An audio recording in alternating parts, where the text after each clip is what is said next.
Jonathan Small, je vous arrête pour le meurtre avec préméditation d'Alistair Ross et de Neville Sinclair.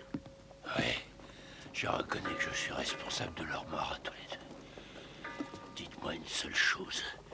Est-ce qu'il a coulé? Le coffret est au fond de l'eau. Oui, il est au fond. Qui êtes-vous? Je suis Sherlock Holmes. Ah oui, l'homme qui devine tout. Je savais que ce n'était pas lui. Vous avez bien monté votre coup, monsieur Holmes. Je vous ferai le même compliment, monsieur Small. Voudriez-vous répondre à 2 ou 3 questions? Oui. J'aimerais laisser en mourant un récit précis de ce qui s'est passé. Je ne voudrais pas qu'on me prenne pour un vulgaire coupe-jarret. Qui a été votre complice? Tonga. Le pygmée. Oui. Il m'a aidé à m'échapper de la prison des îles. C'était un brave garçon. Je ne pouvais pas tuer Ross avant de savoir où était le trésor. Tonga s'est installé dans l'arbre. Il a surveillé Ross pour découvrir sa cachette. Ensuite, je vous ai entraîné hors de la chambre.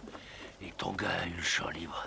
Mais qui l'a aidé à entrer? Qui a ouvert le vasistas et récupéré la fléchette? Personne. Ce n'était pas la peine. Comment ça? Vous n'aviez aucun complice à l'intérieur de la maison? Eh non, bien sûr que non. Pourtant, quelqu'un a ouvert. Je ne sais pas de quoi vous voulez parler.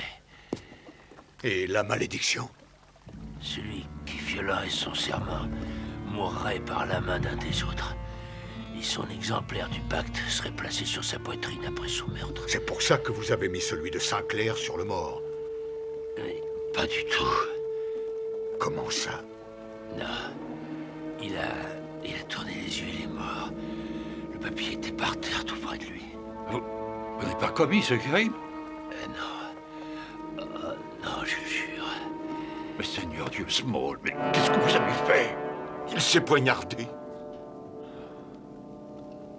Ma tâche est achevée et je suis en paix. Oui, mon morceau du pacte, vous l'avez sur vous? Oui. Donnez-le-moi, monsieur Holmes, pour mourir en le tenant comme les 2 autres. Une trinité d'hommes stupides. Oui.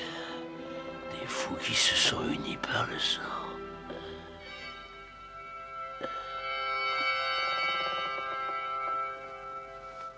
Que Dieu ait son âme.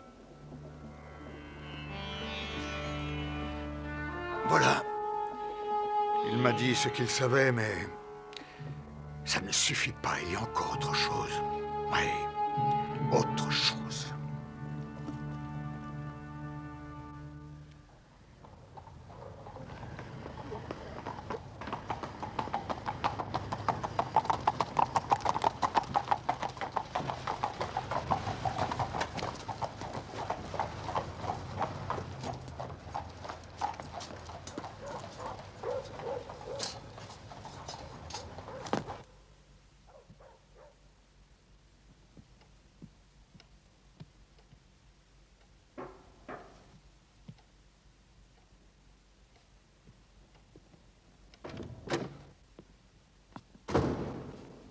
Monsieur Johnson?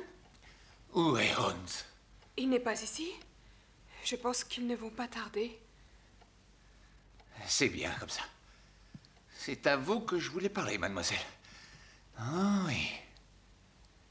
À quel sujet? En 2 mots, aidez-moi. À quoi? Pas ici, mademoiselle. La police peut arriver. Elle doit me chercher.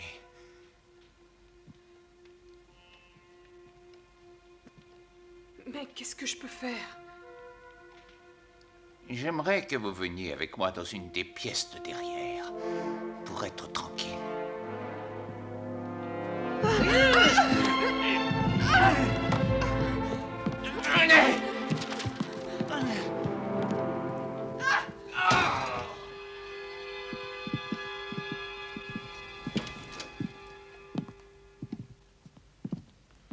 Excusez-moi une minute, messieurs. Je voudrais aller voir mademoiselle Sinclair.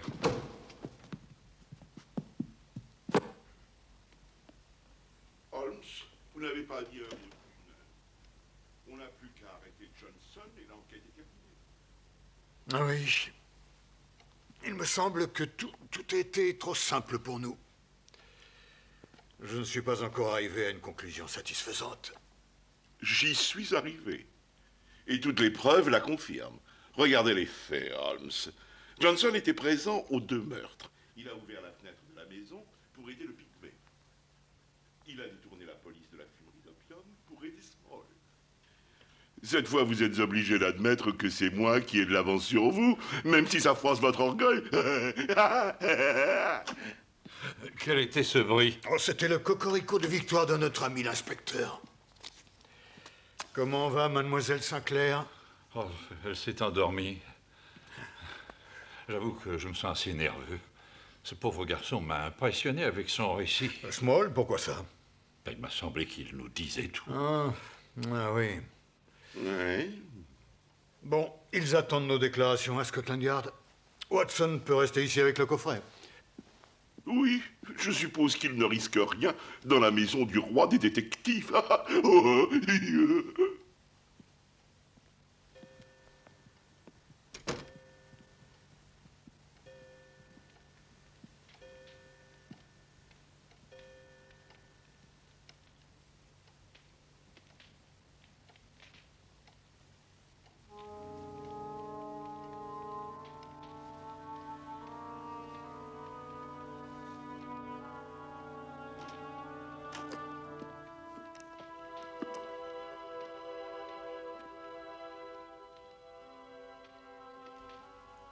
Irène,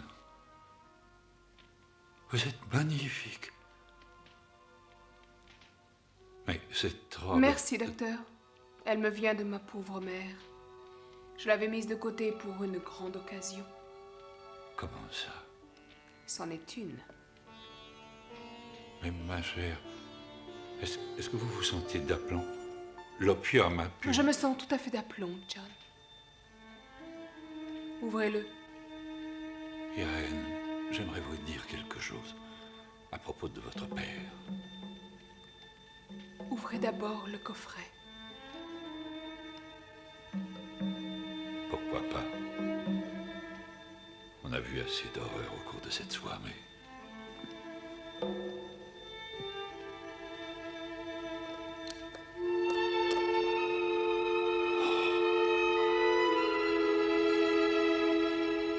Renversez le coffret sur le tapis. J'aimerais les voir briller de tout leur feu.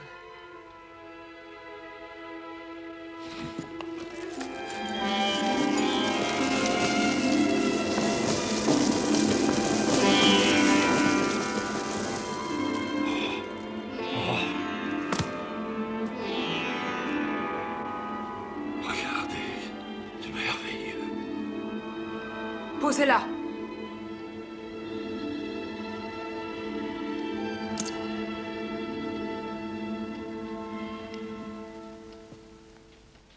Irène, vous avez dit que vous gardiez cette robe pour une grande occasion. Pour quelle occasion? Pour un rêve qui devient réalité. Non, ne vous réjouissez pas. Il faut vous le dire. Ma chère, votre père est mort. C'est justement là la grande occasion. Pardon? Mais vous ne savez plus ce que vous dites. Vous devriez vous allonger un moment. Vous me croyez malade? Trop d'émotions pour une pauvre jeune fille. Oh, John. Au moment même où j'ai franchi cette porte et où je vous ai regardé dans les yeux, j'ai su que j'allais réussir. Réussir quoi? À vous persuader, vous et Monsieur Holmes, de m'aider à reprendre ce qui m'appartenait. Est-ce que je rêve? Ça va vous réveiller. Oui. J'ai ouvert le vasistas à Pondichéry Lodge. J'ai retiré la deuxième épine du cou du Major Ross et je l'ai mise dans la pipe de mon père. Mes doigts tremblaient tellement que j'avais peur de me piquer la main et de tomber raide. Mais malgré tout, je savais que rien ne m'empêcherait d'aller au bout. Et maintenant, je vais vous tuer à votre tour. Et reprendre enfin ce qui est à moi. Mais vous êtes une misérable. Vous ne pourrez jamais réussir. Vous croyez que quand Holmes reviendra et trouvera mon cadavre, il ne devinera pas ce qui s'est passé? Je crois que non. Birdie Johnson a eu la gentillesse de venir il y a une demi-heure et j'ai pris la liberté de l'assassiner. Il est dans l'autre pièce. Et quand la police arrivera, voilà comment elle verra les choses. Johnson a pénétré dans le bâtiment pour essayer de voler le trésor. Vous vous êtes battu. Vous l'avez poignardé, mais il vous a tué. Quelqu'un a entendu tirer et n'a pas hésité à voler le coffre, plein de bijoux. Et qu'est devenue la pauvre jeune femme? Elle s'est évanouie dans le brouillard, rendue malade par la triste fin de son père. Et le destin non moins terrible et sinistre de son amant. Mais c'est horrible. Mais vous êtes tellement gentil.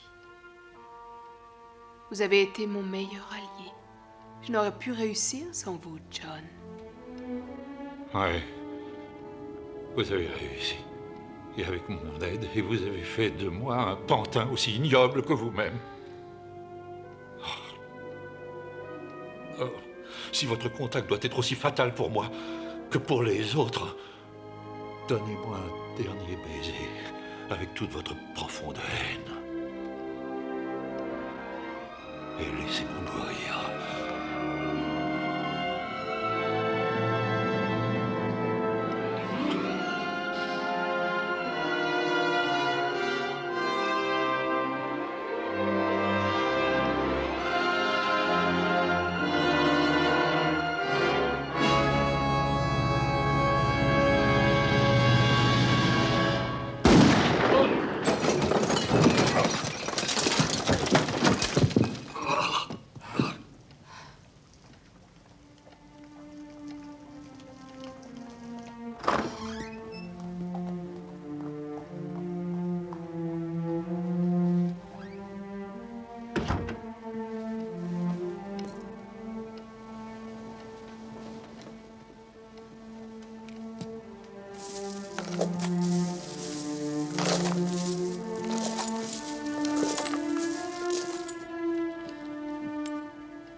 Entrez, Monsieur Holmes.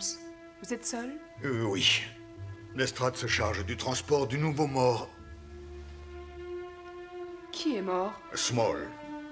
Small est mort? Alors le destin m'est favorable en ce moment pour changer. Mais dites-moi pourquoi vous êtes venu. Mon poignard. Vous avez pris mon poignard sur la cheminée. C'est exact. Johnson m'avait vu ouvrir la fenêtre à Pondichéry Lodge. Vous avez tué le pauvre Johnson. Et Watson aussi. Vous n'avez pas l'air trop chagriné. Oh, c'est que vous me terrorisez, mademoiselle. Je ne pense pas à autre chose. Je croyais que vous saviez tout, Monsieur Holmes. Mais dites-moi, le fait d'avoir pris votre poignard n'a pas été votre seul motif de me soupçonner? Non. Non, ça a été plutôt un catalyseur. Quand on a fini d'éliminer l'impossible, ce qui demeure, même si ça semble improbable, est forcément exact. Vous n'étiez pas seul dans la pièce quand Ross a été tué, mais vous êtes la seule qui ayez pu tuer aussi votre père, si Small n'a pas raconté l'histoire. J'ai mis l'épine dans le tuyau de la pipe juste sous votre nez. Mais vous étiez trop occupé à parader avec votre costume de Chinois. Ou ai-je commis une erreur? C'est le pacte. Vous n'auriez pas dû le poser sur votre père. Small se sentait responsable de la mort de votre père, mais il m'a juré qu'il n'avait pas mis le papier sur son cadavre. Bon. La perfection n'est pas de ce monde. Vous n'en étiez pas loin. Et pourquoi m'avez-vous demandé mon aide? Quand le papier est arrivé par la poste, mon père m'a raconté toute l'histoire. Et j'ai réalisé que cette fortune en bijoux était aux mains de 3 hommes complètement malades. Je n'étais pas de taille à affronter les hommes, alors j'ai pris contact avec un grand détective.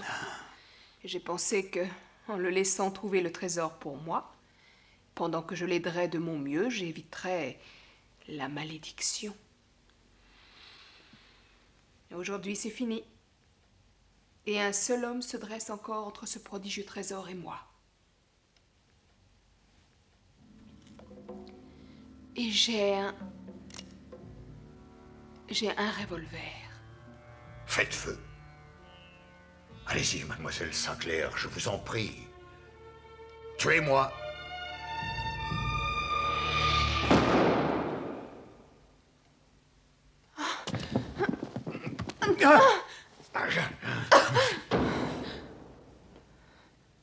Vous avez fait une autre erreur capitale. C'est Watson qui a apporté ce revolver. Il s'en sert pour donner le départ des courses. Il est chargé de cartouches à blanc. Mais... Il a tourné de l'œil. C'est compréhensible étant donné les circonstances. Watson! Allons, Watson! Debout, mon vieux! Debout! Allez! Oh, Seigneur! Oh, mon Dieu! Mais vous êtes coupé. Oh, maintenant... Oh, je suis navré. J'ai sali votre beau tapis. Oh là là, quel coup! Alors, monsieur Holmes, mes sincères félicitations. J'attends vos instructions. Rien pour l'instant. Lestrade va revenir d'ici quelques minutes. Il se chargera de vous. Est-ce qu'une prisonnière a le droit d'exprimer un dernier vœu? Que voulez-vous? Laissez-moi porter un bijou. Jusqu'à ce que l'inspecteur Lestrade arrive. Pourquoi pas?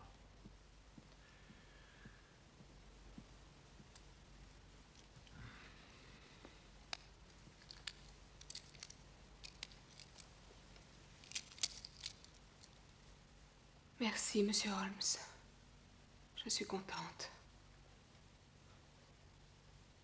Je dois dire que vous sortez de l'ordinaire, mademoiselle. C'est tout naturel.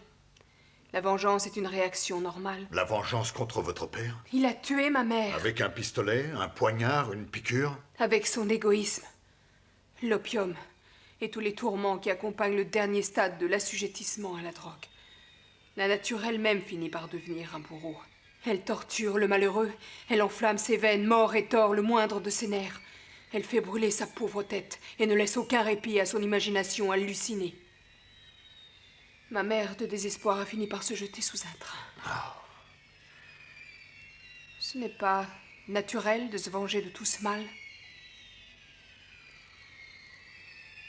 La discussion est close. Ah, voilà l'inspecteur Lestrade, le comique de la troupe. Tiens, tiens. On n'aurait jamais cru ça. Holmes, comment avez-vous... Enfin, peu importe, on verra plus tard. Hopkins. Inspecteur. Mettez les bijoux dans le coffret. Oh, il y en a pour... Gardez vos remarques pour vous, sergent Hopkins. Alors, nous avons le trésor, hein. Nous avons la meurtrière. Et en plus, nous avons... ceci. De Buckingham Palace.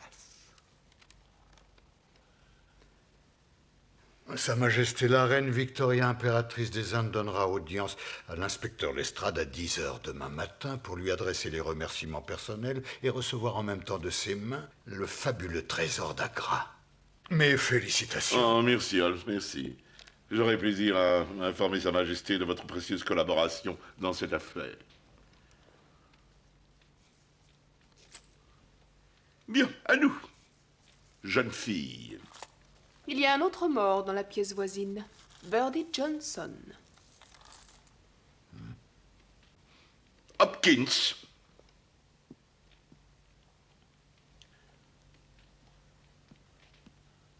Holmes, qu'est-ce que je mets dans mon rapport? Je vous expliquerai tout au commissariat, inspecteur. Vous pourrez prendre des notes. Bien.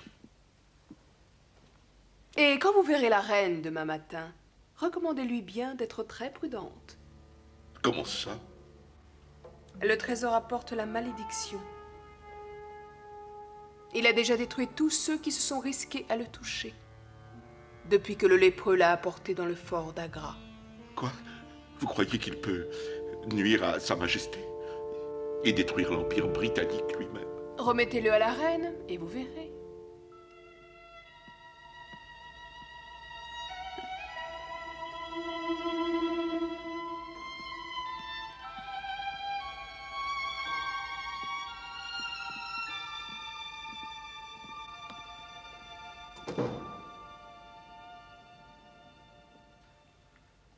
Qu'elle était belle. Oui, belle affaire damner un homme. Mon cher ami, nous ne pouvons plus rien faire pour cette jeune fille. Un jour, mettez ça par écrit. Pour le moment, je prends mon violon. Essayons d'oublier pour une demi-heure la malheureuse destinée qui est celle des hommes. Dieu merci, cette longue nuit est terminée. Je ne crois pas que je vais en passer une autre à Baker Street. Watson, restez, allons. Je suis perdu sans mon collaborateur.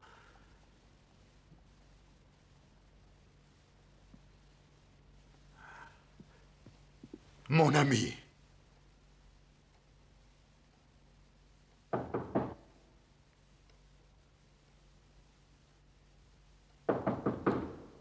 Ouvrez.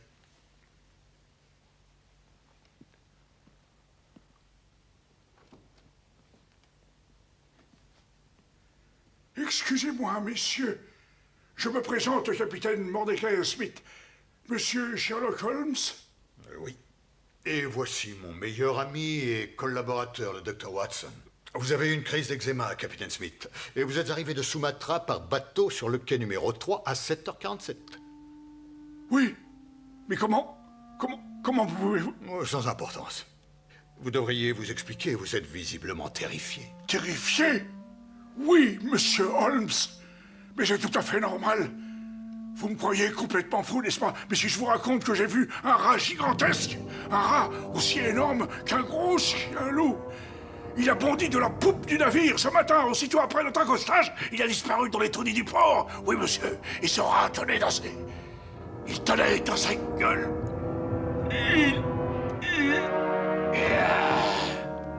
Docteur Watson, voulez-vous avoir la bonté de ranimer notre nouveau client?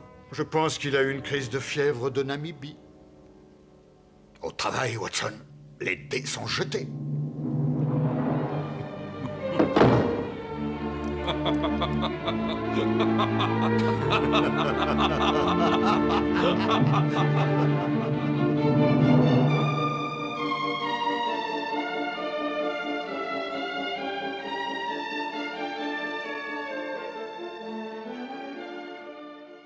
Même les plus grands mystères laissent toujours une trace. Abonnez-vous à Cinéforce FR pour plus d'enquêtes fascinantes.